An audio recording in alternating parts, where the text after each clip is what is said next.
It's really important to not be silent if you hear something that you're unsure of what they meant. For example, if you're touring an assisted living, if they say something about caregivers and ratios, say, okay, let's back it up. What exactly does that mean? Or what does it mean to do the medication pass? Or just if you just don't understand a term or whatever, that's what they're there for. They want to answer those questions and make sure you have a really good feel for the community and if it's a fit for your family member. Ask about meals. Ask about special diets. Ask about activities, transportation. Is it 10-mile radius to a doctor? Will they take to Kroger's? How does their transportation work? Like I said, if it's assisted living or memory care, you're going to ask questions about care. So if mom is unable to walk, can they do a one-person transfer or two-person transfer and those kind of things? Welcome to Aging in Style with me, Lori Williams. I'm an optimist by nature, and I believe you can follow your dreams at any age. My grandmother's journey with dementia ignited a passion in me to work with seniors. I've spent the past 13 years learning about seniors and aging. In my mid-50s, I followed my own dream and founded my company where I use my expertise to help seniors locate housing and resources. On this podcast, we cover all aspects of aging.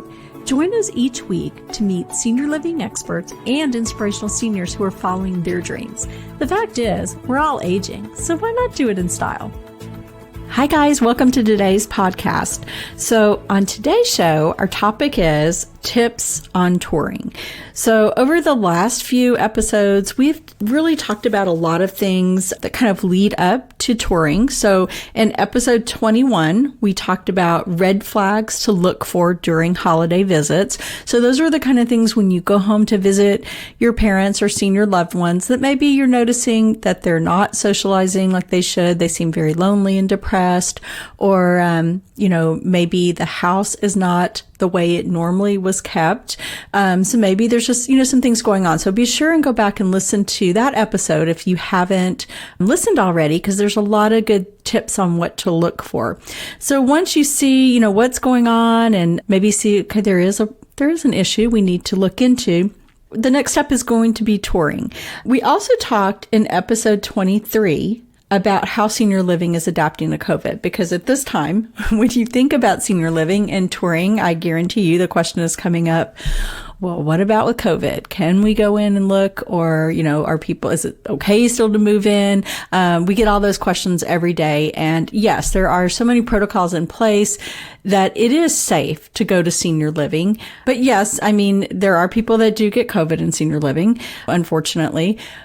But they may have gotten COVID going to the grocery store. So it's kind of one of those things, you kind of have to weigh what's going on with them. If they're home, isolated, lonely, depressed, maybe disoriented, you could leave them in that situation, but they're going to do better in a senior community where they're going to have nutritious meals. There's going to be socialization. They're going to have someone to make sure they're taking their medication, or, if they have dementia, that there's somewhere where they're safe and cared for. So just wanted to put that out there, that you have to weigh the benefits and what's happening with your senior loved one. Okay, so that said, in this episode, we're going to tie everything together. So you've gone home, you've seen mom and dad, notice that there's something going on, there is an issue, and let's talk about senior living. So you're not sure what they need. You don't know, do they need independent living? Do they need assisted living? Do they need memory care or residential care home? And all this is probably new to you. And you don't know the terminology and what's going to be the best fit. Plus, you throw into that there are so many independent living communities that maybe some offer 3 meals, some offer 2 meals.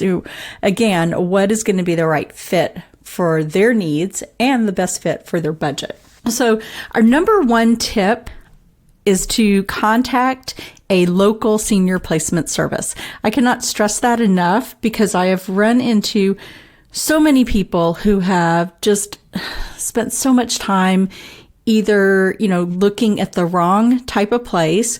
Maybe their cousin's aunt lived in a nursing home. Well, if your mom just needs an independent living community, a nursing home is not where she needs to be. I say this all the time, that, you can Google and find all types of senior living communities, but they're not going to be the right type, for what you're looking for. And I gave an example in one of the podcasts, a gentleman I'm working with now. He just needed independent living. He needed a place where he could get 3 meals a day and have socialization. That's it. And in the area he was looking, there were 2 that fit his budget and his needs. So he kept questioning me though. And he said, Lori, I just Googled and I found 19 senior communities in the area. And, we had to sit there and go, okay, here's what's going on. There may be 19 that came up in your Google search, but let's take a look at them. 4 are nursing homes, 2 are memory care, 5 are assisted livings and memory care. So they just did not fit with what he needed. So that's why I think it's so important to work with a local senior placement service. And I stress local because there are some big companies that are national. And the problem with those is that you may get someone who lives in New York. If you're in Dallas, Texas, what do they know about Dallas, Texas? And I just think it's much better that you work with a local source, because in the local senior placement service can also hook you up with someone who can, if you need to sell a home, with a realtor who specializes in seniors, someone who can come in and pack and move you, who can do an estate sale, who could answer questions about doctors. And again, the reason to work with a local senior placement service is that these are experts. They educate, they guide you, and they're going to have the resources to make this transition as easy as possible. And that's what we all want. We don't want to be stressed and confused and going on a wild goose chase looking at 20 or 30 different communities that don't fit what you need or your budget. So with the local senior placement service, what they're going to do is they're going to ask you a bunch of questions. They're going to narrow down your search. And like I said, they're not going to waste your time, and they're going to ensure that you don't waste money on something you don't need. So this has happened several times in my career where someone has come to me and said, okay, my mom has been living in assisted living for 4 years. Okay, she's running out of money now. All right, so what kind of services was she needing? Well, she just needed meals. We moved her in 4 years ago. She's been there paying, X amount of money for meals, and that's it. But now she's starting to need some care, and we're running out of money. Well, had you talked to an expert, we could have guided you to a less expensive option with an independent living community where she got meals and could have saved that money until she needed it. There's all different options. So there are independent living communities where you can get 2 or 3 meals a day, and where you can add on some services. Like the first things that, and I say this over and over, the first things that seniors really need are meals and socialization. Next up is usually someone to remind them to take medication. And we can add that service on in independent living very easily, saving you a lot of money until you have needs where you need to go to assisted living and it's going to cost more. So why not think about the whole timeline, kind of figure your budget, what you have, let's stretch it and make it last.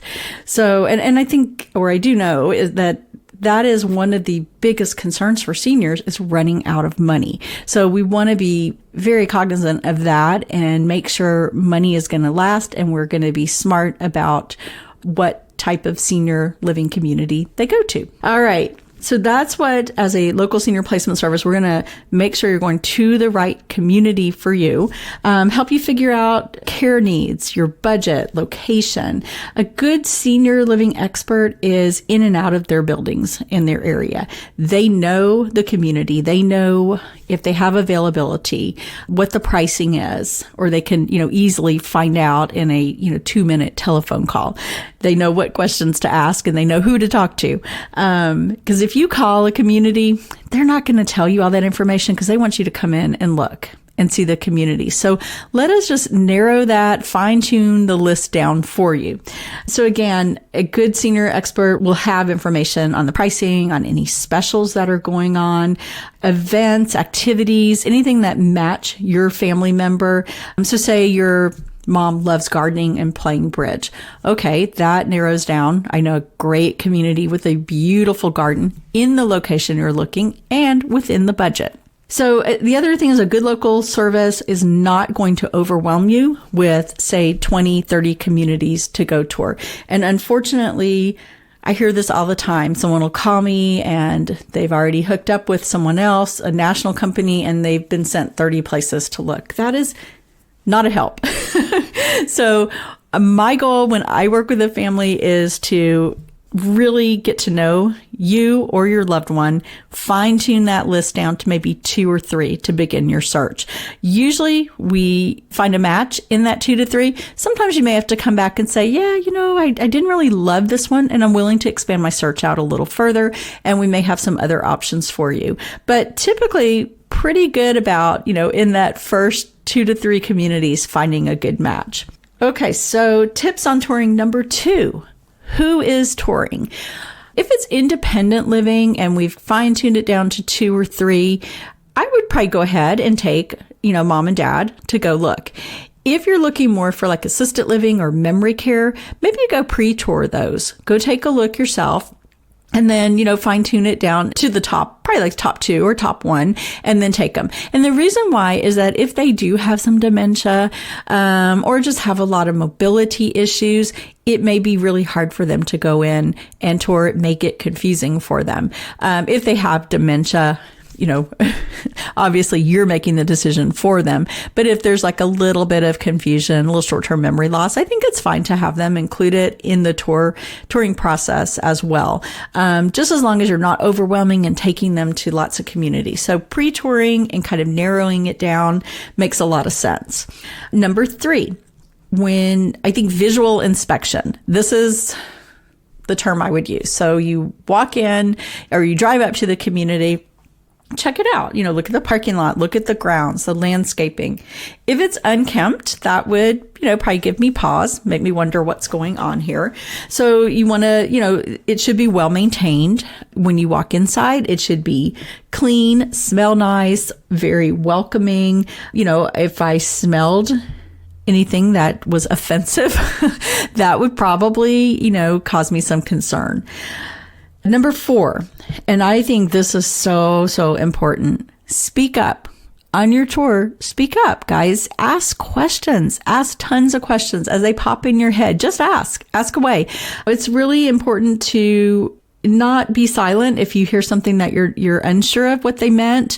It's so important to really understand what the community is offering. So, for example, if you're touring an assisted living, you want to ask questions. If they say something about caregivers and ratios, say, look, let's back it up. What exactly does that mean? Or what does it mean to do the medication pass? Or you just don't understand a term or whatever. Just be sure and ask. That's what they're there for. They want to answer those questions and make sure you have a really good feel for the community and if it's a fit for your family member.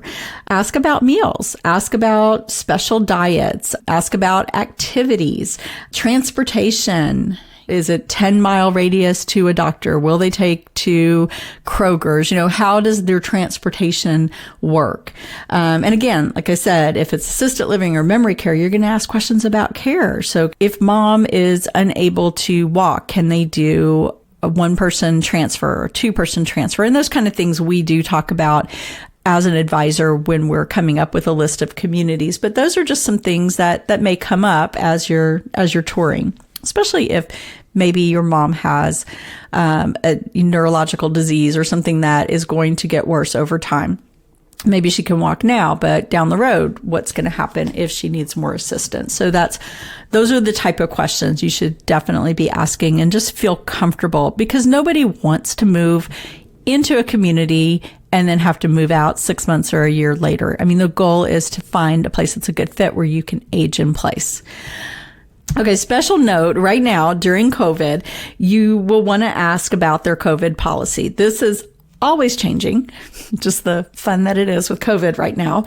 That was sarcasm. But many assisted livings are still doing virtual tours. So you may have to do a virtual tour and not be able to go in. So you're going to want to ask the questions like, what does it look like with visitation? Just have you had COVID cases? I mean, just ask those questions. Again, speak up, ask whatever's on your mind, and they will answer those questions for you. All right, tip number 5. Interact with all staff and residents. And what I mean by that, with the staff, it's really important to talk to everyone and meet everyone. So you want to meet the executive director. That is the person who is in charge of the building, managing everything. If there's a problem, that's who you want to talk to.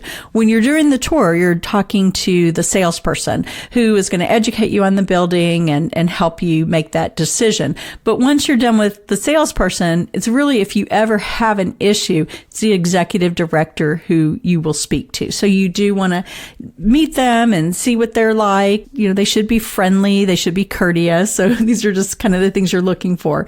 I would ask to meet the activities director. I think that's really important to talk to that person, because they're the one who's in charge of all the activities that are going on, events, games, the socialization piece that is so very important to seniors. Next up, talk to the chef. In most communities I've ever been in, actually in all communities, the chef loves to come and talk to you and talk about the food. And again, the two things, which I mention all the time and did earlier, is that meals and socialization. Those are the two most important things to seniors. So talk to the chef, if you're in assisted living, talk to caregivers, meet the aides, talk to housekeepers. Everyone you meet, you're looking that they're going to be friendly, courteous, and taking time to answer your questions.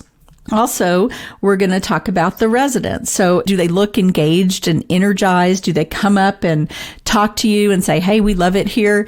When I worked in a senior living community, I loved it when the seniors who lived there would come up and say something. And I had this one gentleman, I've talked about him before, Bob, who I absolutely adored. And he was this kind of crusty old military guy, super fun guy. And of course, you never knew what he was going to say. I used to call him dirty old man because he always told dirty jokes. But he was quite a character and very entertaining. But he would see me on a tour with a prospective resident, and he would always come up and he would say, this is a great community. This is why I moved here, because my wife passed away. I was lonely by myself. I moved here and I've made great friends. And I want to say he had lived in the community for like 8 years. So it was great to have him come up and tell his experience about living in the community. And I know that helped many prospective residents feel comfortable because they're talking to a peer. I mean, I'm a salesperson, right? I can tell you about the building, but I don't live there. I'm not 82 years old and I'm not experiencing it. So it's so important to talk to residents. And if you're in a good community, they want you to talk to the residents. They encourage that as you're walking down the hall and there's one, walking by and they stop and talk, and they should be introducing you to the residents. They should know their names as well. So those are all things to really look for. Another thing is most communities will have what they call a resident ambassador program. And these are great because they actually will buddy up a new resident with a resident who is part of this ambassador program.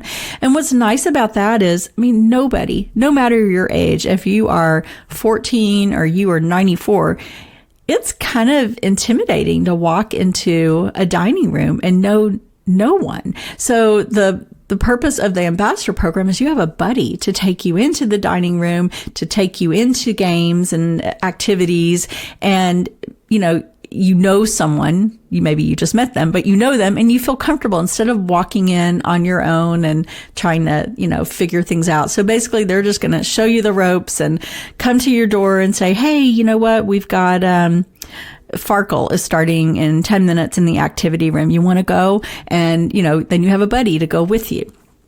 So that's really, really important. Also ask about assigned seats in the dining room.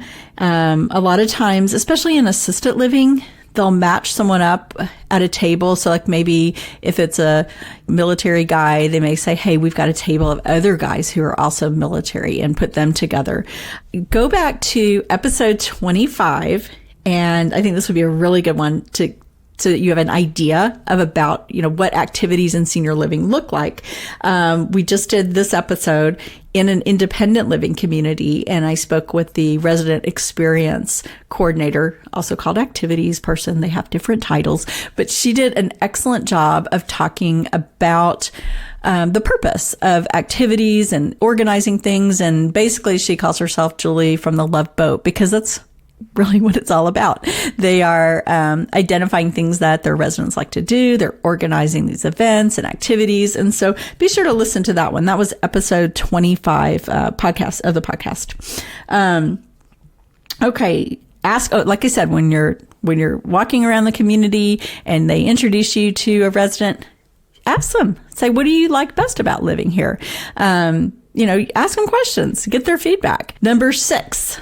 Tips on touring. Taste the food. Again, important to our seniors are meals. And you want to taste the food and, make sure it's, up to par, something that they're going to enjoy. So have a meal in the dining room. They encourage you to do that. Now, I will say with COVID, it's a little trickier, especially in the assisted living communities. But in independent living, most of them right now are doing where you can come and have a meal. I've always suggested to come at lunchtime, because that's the biggest meal, and that's when most seniors come out to the dining room. It's usually full, but it does two things. One, you get to try the food and have the experience, how they order, or their menus, how they're working it. And then also it lets you see a good idea of who the residents are, what they're like, the ones who live in this community, and if it feels like a fit. So that's super important. Taste the food, see the residents, gives you a good feel for the community, and, and ask the chef, and this is usually when you get to meet the chef too, but ask the chef about alternative menus. Like if you don't like what's being served for lunch, can you get, something else? Usually they have an alternative menu. So you could get a hamburger, you could get a salad or a baked potato and chicken breast. But this is a good idea to really ask those questions. And this is a great opportunity. You're sitting there in the dining room, so you can ask all those questions. Number 7, really, really important. After touring, so you've gone there, you've visited the communities. I would suggest taking notes. Also, they're going to give you flyers and different things about the community. When you get back home, speak with your senior placement advisor. I love it, and I encourage my families I work with to call me, or I will call them. I know when they're touring. So if they're touring, 10 a.m. on a Monday morning, I'm going to give them a call that afternoon and say, okay, how did it go? What did you think? Give me your feedback. And that's so important, because you may have questions that you didn't think of when you were there. You may have visited, 2 or 3 communities, and now you're like, well, I let's see which community do I like best? And it's good to have someone who's a sounding board and kind of can talk that through with you and help you narrow that down. Number 8, and this is the last tip on touring, and it's just really simple. Go with your gut. Just go with which community felt right, which one felt comfortable. And I use this example all the time with people. So personally, my husband and I have bought 3 homes, and every time we would go looking for a house, we'd walk in like, okay, this one's nice. We like this, but we always knew all 3 times we walked into the one that we're like, this is it. This is the one. So it's kind of like that. You walk into a community and, it's pretty, it's nice, but not really the right one. Then you walk into one that you're like, yes, this is it. I can see living here. This feels comfortable. This feels like me. And I always like to caution people, especially the adult children, when you're looking at communities, think of your parents, what they're comfortable with, because sometimes, especially if they're in their late 80s or 90s, maybe the big fancy modern contemporary ones aren't their style. Maybe for you, I walk in, I like modern and contemporary, and that's yeah, I would totally be down for that. But maybe, your 94-year-old mom really likes a chintz, floral covered couch, and that just makes her feel comfortable. And that's okay. So that's the beauty of senior living is there's options out there. There's some older communities, which are lovely. There are the brand new communities, which are lovely.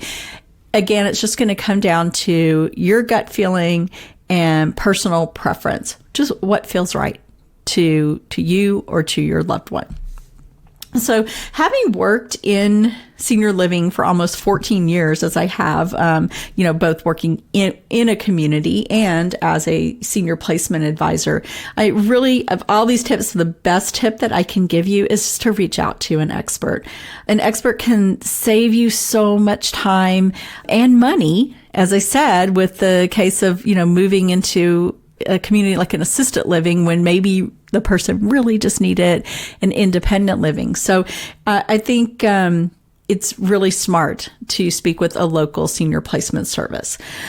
If you're in the Dallas-Fort Worth area and you're ready to begin your search, please contact me through my website. I am happy to educate you and, hold your hand through this process and help you find the right community for yourself or your family member.